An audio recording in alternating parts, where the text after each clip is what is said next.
మార్కాపురం జిల్లా ఎర్రగొండపాలెం పట్టణంలోని తిరుమలగిరి కాలనీలో పోలీసులు కార్డన్ సెర్చ్ నిర్వహించారు. ఈ సెర్చ్లో ఎర్రగొండపాలెం సీఐ అజయ్ కుమార్, ముగ్గురు ఎస్ఐలు 20 మంది పోలీసులతో తిరుమలగిరి కాలనీలో పోలీసులు జల్లెడ పట్టారు.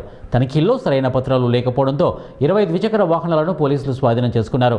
ఇటీవల కాలంలో గంజాయి అక్రమ రవాణా జరుగుతుండడం, గంజాయి వాడకం ఎక్కువగా ఉండడంతో పాటు ద్విచక్ర వాహనాలు దొంగతనాలు జరుగుతున్న నేపథ్యంలో ముందస్తు చర్యలో భాగంగా కార్డన్ సెర్చ్ నిర్వహిస్తున్నామని పోలీసులు తెలిపారు.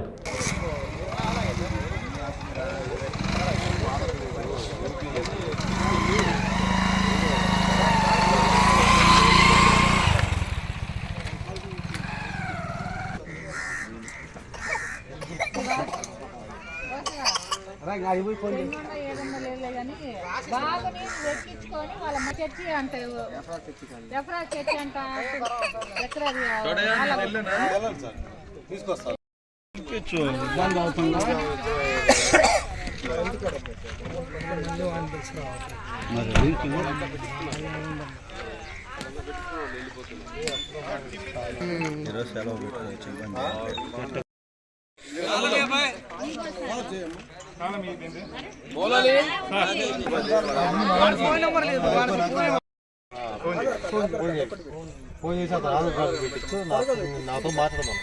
అంటే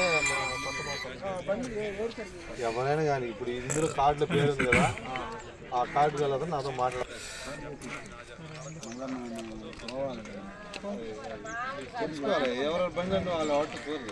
ఈ కార్డు చూపించాడు అలా ఒరిజినల్ కార్డు లేదా అన్న ఒరిజినల్ కార్డు